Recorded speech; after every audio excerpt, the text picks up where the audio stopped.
You're watching the Wellness Hour Live. I'm Randy Alvarez. We're talking about pain management, what you need to know. When should you consider using a pain management physician, a board-certified pain management physician?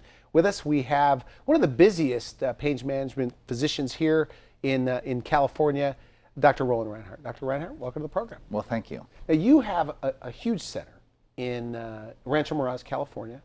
And so for people that don't know you, and we're going to talk about pain management today, tell us a little bit about your practice, your typical patient, what are the different procedures you do? Right. Well, we have a practice that basically we treat any kind of pain. So whether it's sports injuries, orthopedics, cancer pain, just really any type of pain you have, and typically chronic pain. So, Okay. you know, people who have chronic pain, that's pain that's lasted for more than 6 months, actually those people are sensing pain differently, and you need a specialist to treat that, because it's not like just spraining your ankle and, you know, take some aspirin and that's it. So there's actually a change that occurs in the spinal cord and signaling to the brain, and so you need a person who specializes in treating chronic pain problems. Okay. Now, so how does somebody get to see a person like you? So they go through their primary care physician usually, or the orthopedic surgeon. Frequently. Tell me about that. Yeah, frequently it's a referral-based thing. I mean, frequently our patients are referred if the patient maybe was started on some painkillers and maybe they escalated the number of painkillers and they're getting a little uncomfortable with that. And a number of patients come to us that way. But we also do have patients who come directly to our office. And insurance covers what you do. It does. Et cetera. Absolutely. Okay. Absolutely. Now, we should mention you do a lot of the procedures. What are the specific procedures? I mean, you do implantable devices, you do some surgical procedures. In our practice, we cover the gamut of everything. So we, you know, some patients, if you have whole body pain, maybe you need pain medicine. But typically, pain medicine today, or pain management today, is trying to get to the focused, localized pain generator, figure out what that is, treat that, rather than give the patient just pills. So again, there's Interesting. I thought it was the other way around. That you go to a pain management physician this is the expert on the medications. Well, even though that's true, but you're saying that your goal is to. The goal, if you have localized pain, there's something that's causing that. And so if you can figure out what that is, and again, the technology is much better for figuring out what that is, then there are specific treatments that can be applied to that to eliminate that pain. So my background before being boarded in pain management, I'm also boarded in anesthesia, and anesthesia is, you know, eliminating pain for surgery. While you're asleep. Right. So here, though, we want the patient to stay awake, but to eliminate the painful source. And so using medications is usually reserved for cases maybe where you have whole body pain or something else. And frequently narcotics are not particularly helpful with certain types of pain. So again, going to a specialist in pain management, and again, board certification is a good indicator that they have that background and knowledge that they can deal with the pain problem. So you do epidurals, you do. Right. So as far as procedures, we do injections. Epidurals are treatments for the spine, injections into joints. Sometimes with joints you can destroy nerves. You do rhizotomies. We also implant spinal cord stimulators. It's a way to basically change the signal going to the brain, tell the brain that the pain isn't there. It's more of a tingly, warm feeling. Also implantable devices that deliver narcotic medications to the spine.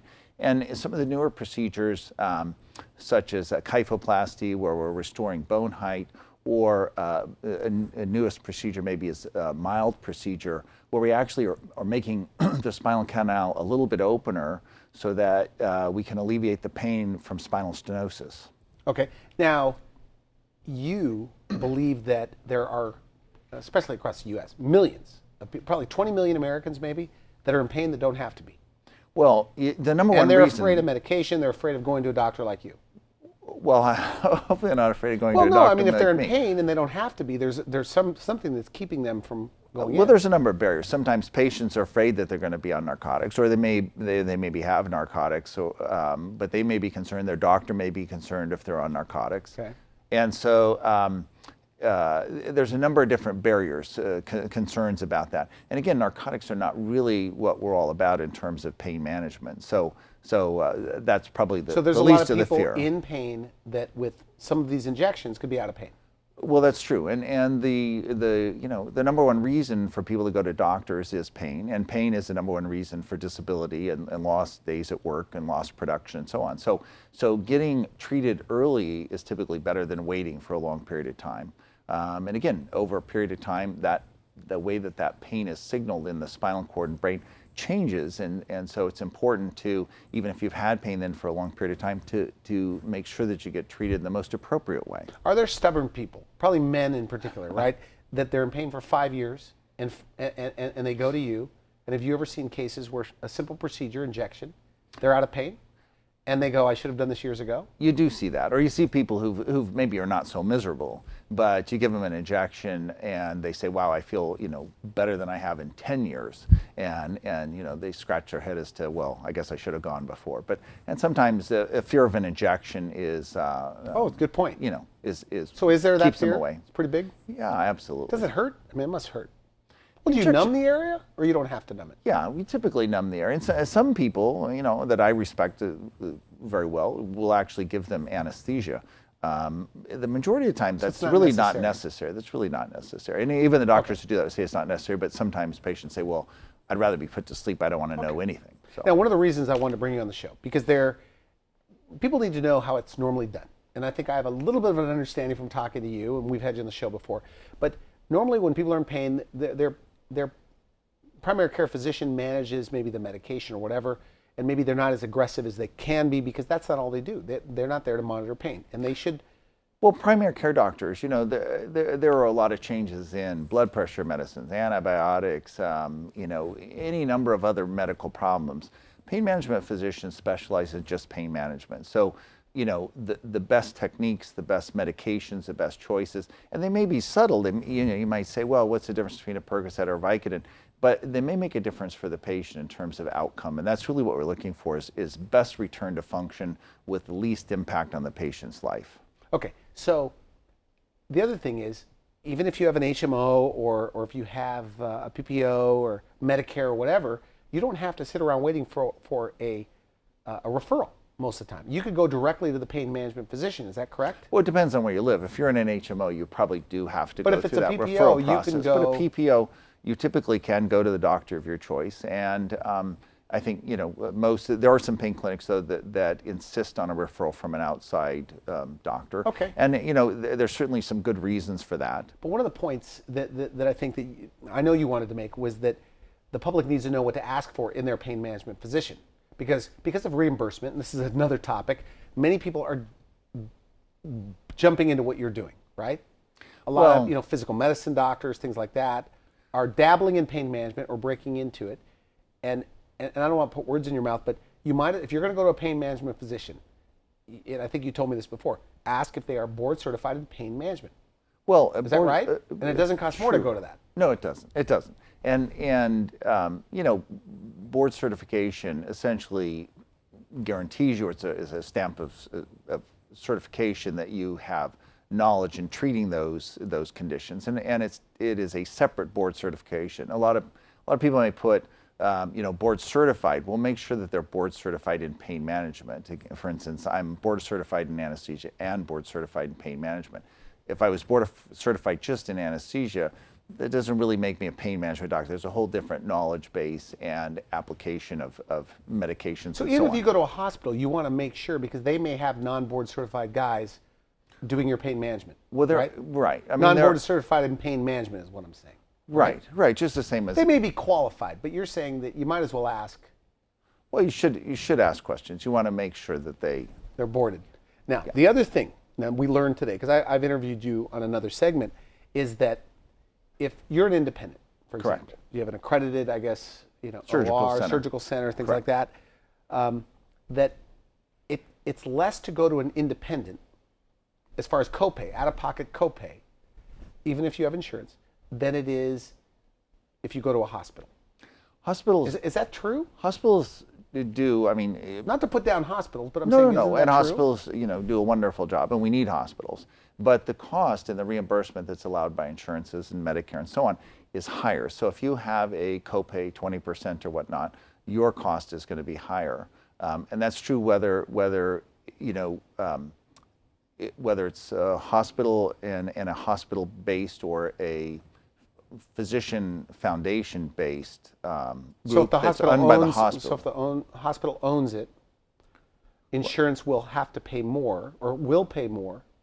So because of that, you have to pay more by going to a hospital. If out the of hospital pocket. owns Is that how- if the hospital owns a facility, and then the facility may be virtually the physician's office, so maybe even your office visits are going to cost more money. Okay, so let's just suppose. Let's take an epidural, right? Correct. Or yeah, an injection. Okay, if it's common three office visits, it may be like $50 extra for every visit. So that's $150 out of your copay, out of your pocket, more just because you went to a board-certified pain management physician at a hospital. Right. Well, that true? The cost, right? The facility fee may be $250 to sometimes I've heard $400. So for every office visit, you incur that charge, and then you're going to be responsible for 20% of that. So if you're going to a hospital-owned facility, your costs are going to be higher compared to an independent. So and all that matters to somebody that has insurance. Okay, they want to get out of pain. They know that they need an injection, right? Correct. And so if they go to the hospital, great service, great, effective treatment, but it's going to cost out of pocket potentially $150 to $500 more for 3 treatments out of pocket than it would be if they find an independent board-certified pain management physician. Is that true? That's correct. Interesting. And most people don't know that? I don't think the public's aware of that because you go, well, my insurance covered it. You really don't have an idea of what things should cost. And here's my other question. So for example, if you go to an orthopedic surgeon that's owned by the hospital, that means that group, they're going to refer to that hospital for pain management, usually. Correct. Well, and that's actually been found out that hospitals have been encouraged in the recent past few years to buy practices. Now in California, a hospital per se can't own it, but they usually set up an outside foundation. Well, they're finding certainly that the cost, because typically there's a pressure to refer back into the hospital. Well, everything at the hospital is paid at a higher rate. And again, we need hospitals, and there may be things where they lose money, and so the government and insurances allow them higher rates. Well, the main thing though is and so the cost though to you out of your own pocket is going to cost you more money. Because when you told me it costs more to the hospital, when you initially told me this earlier today, I thought, well, who cares if insurance is paying for it? But you're saying the copay is more out of their pocket. Right. The copay is yours, and then when people say, well, my insurance covers it, I say, well, what happens to your premiums the next year? So if you're incurring, if you have private insurance and you spend a lot of money, well, your rates are going to go up, and so all of that drives costs. There's 2 main points today, and we're out of time. If you're in pain, ask your primary care physician. If it's not working out, I want to be referred to a board-certified pain management physician, right? Is that Correct. right? Well, and if you're going to go, it's going to be less expensive out of pocket as far as copay, even if you have insurance, if you go to an independently owned. Typically, you can go to a freestanding surgical center, and that's true across the board, whether it's MRI imaging, laboratory testing, whatnot. The cost is less in independent I interview centers. a lot of medical doctors. I've never heard this. How come I haven't heard this before? I hope this is accurate, by the way. It is. This It's is you absolutely saying true. this, not me, by the way. Okay, Absolutely so that's true. true. Well, Dr. Reinhart, always a pleasure to have you on the show. Very Well, thank interesting. you. Thank you. Thank you very much. You've been watching the Wellness Hour. We'll be right back.